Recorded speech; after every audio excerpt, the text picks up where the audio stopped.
Hello बच्चों, let's see this question. So the question says, a vertical iron rod has a coil of wire wound over it at the bottom. An alternating current flows in the coil. The rod goes through a conducting ring as shown in the figure. The ring can float at a certain height above the coil. Okay, and the reason in the above situation, a current is induced in the ring which interacts with the horizontal components of the magnetic field due to fail to produce an average force in the upward direction. There are four options. So first option is if assertion region both true, region is correct explanation for the assertion. Option number B is if assertion region both true, region is not correct explanation for the assertion. Option number C is if assertion is true but region is false. Option number D is both assertion region are false. So first of all, we will write the key concept. So key concept is what? Magnetic force is equals to L cross B. Okay, IL cross B. And the second thing is EMF induced is what? Minus L di by dt. So this minus represent direction which is opposite to the change in flux.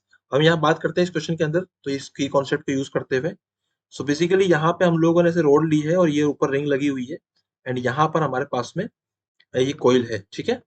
अब let suppose कि कोयल कुछ इस तरीके से है यहाँ पे and इस तरीके से यहाँ से करंट यहाँ प्रोड्यूस कर रहा था, करंट एंटर कर रहा था, करंट यहाँ से बाहर निकल रहा था। ओके, एंड यहाँ पे क्या हो रहा है, यहाँ पे हमारे पास में एक रिंग और है, मैंने इस तरीके से एक रिंग लगा दी है यहाँ पे। ओके, अब यहाँ पे क्या हो रहा है, लेट सपोज ये करंट इस तरफ गया, पहले हमने ऐसा कंसीडर कर लिया current is going in this direction. If current is going in this direction, let suppose इसका टॉप व्यू लेते हैं हम लोग, तो ये बॉटम रिंग है,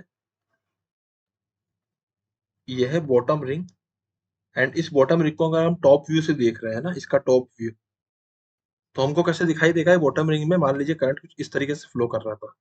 सो अब इसमें से करंट अगर फ्लो करेगा एंड करंट अगर चेंज करेगा, सो ऑब्वियस बात है कि यहाँ से जो भी फील्ड निकलेंगी, लेट सपोज कि करंट यहाँ से कर रहा था, ये फील्ड इस तरीके से निकलेंगी यहाँ से फील्ड लाइंस, एंड ये फील्ड लाइंस इसमें से भी इस तरीके से बाहर जाएंगी।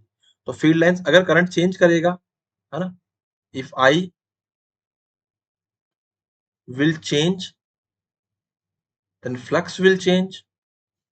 ओके, अगर आई चेंज करेगा तो फ्लक्स भी चेंज करेगा, एंड अगर फ्लक्स चेंज करेगा तो इस वाले रिंग के अंदर, इस पर्टिकुलर रिंग में, यहाँ पे हम ऐसे ही बात करेंगे कि अगर फ्लक्स चेंज करेगा तो यहाँ भी कुछ करंट प्रोड्यूस होएगा एंड करंट यहाँ प्रोड्यूस होएगा कुछ इस तरीके से कि इसके अपोजिट डायरेक्शन में प्रोड्यूस होएगा। तो मैं अगर इसको देखूंगा, this is the top ring and इसका भी टॉप व्यू है, तो इसमें जो प्रोड्यूस होएगा वो कुछ अपोजिट डायरेक्शन में होएगा, ठीक है। तो कुछ इस तरीके से यहाँ पे प्रोड्यूस हो रहा है करंट।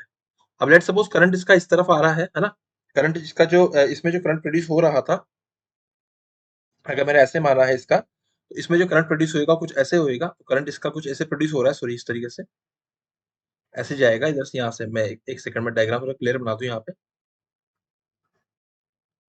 ओके, सो हम लोग यहाँ पे डायग्राम बनाएंगे पहले तो इस तरीके से।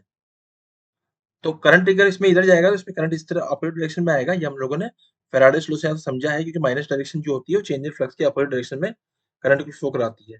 सो अभी हम यहाँ बात करें तो जो यहाँ पे हमारा करंट फ्लो करेगा वो बेसिकली किस तरीके से कर रहा है, वो कर रहा है कुछ इस तरीके से।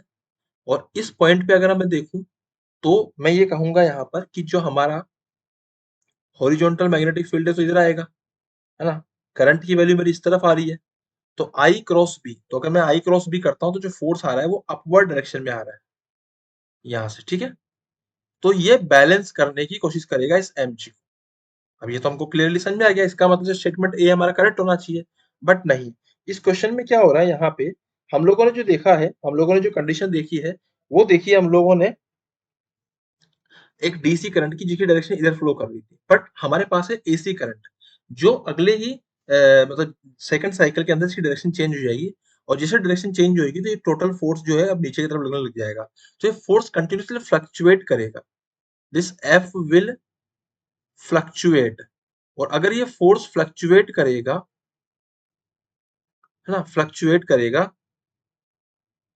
सो ये यहाँ पे कभी भी बैलेंस नहीं कर पाएगा। इसका मतलब स्टेटमेंट ए भी मेरा रॉन्ग था एंड बी रीजन भी मेरा रॉन्ग था, so both statements are wrong, so option number D is the final answer where both are false. I hope you understood it well. Best of luck.